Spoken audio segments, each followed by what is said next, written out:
Would just listen to beats and beats and beats over and over like all day. Just sit and listen to beats and then laughing and joking and come up with a crazy concept. You know what I mean?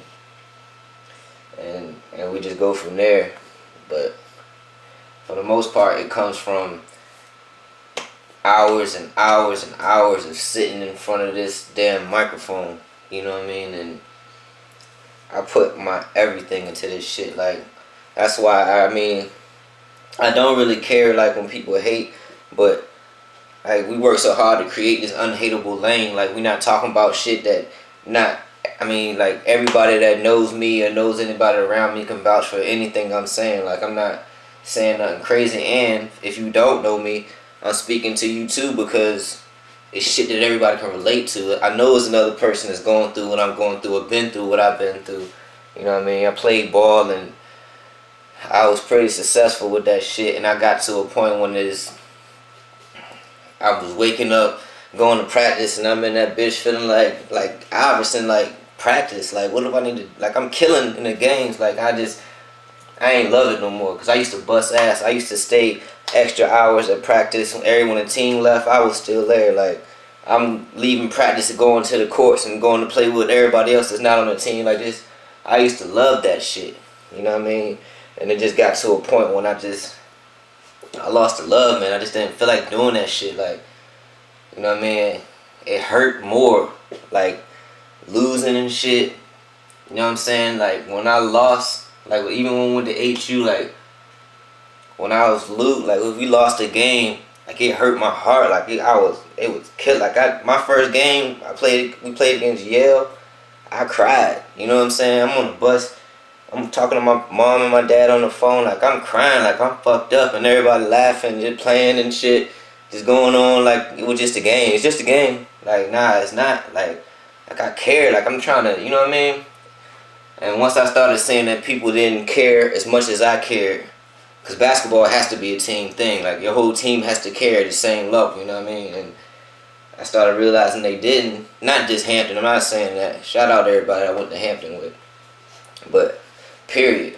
It just became like a fad. Like, oh, everybody balling. Everybody can ball now. Like, then nobody want to pass the ball and play a team. You know what I'm saying? So I said, fuck that shit.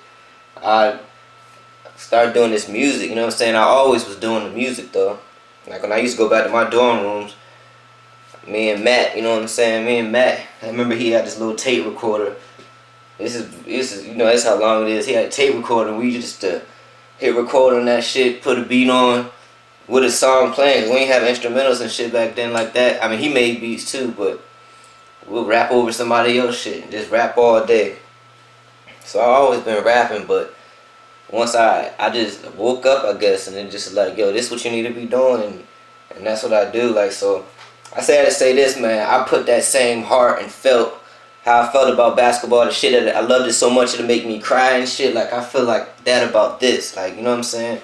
So when you can't take it the wrong way, if somebody like hating on my shit or saying, oh, you just another rapper and shit like that, like I take that offensive, because like, nah, it's deeper than that. Like, I love this shit and I take pride, and I put in the work for the success that I know is coming and the success that I already had. But you know what I'm saying? And everybody on my team feel the same way as me. So that's what I love about that. And I practice what I preach, you know what I mean? I can't expect somebody to do something for me if I'm not putting in the work. And I do. Like, I talk to this motherfucker more than I talk to my mom. You understand what I'm saying? It's microphone. Like, I be in front of this computer every day, like non-stop. Like, my girl is in a fight war with this microphone and this computer because I'm always here. Like, this is where I spend my time. You know what I'm saying? I sacrificed a lot for this. You know what I'm saying? Shout out to A. A brought me this mic like, I don't know, maybe like 4 years ago, 5 years ago. And I took it everywhere. Anytime I moved, anywhere I go, I take this motherfucker with me. Call it Money Mike, you know what I'm saying?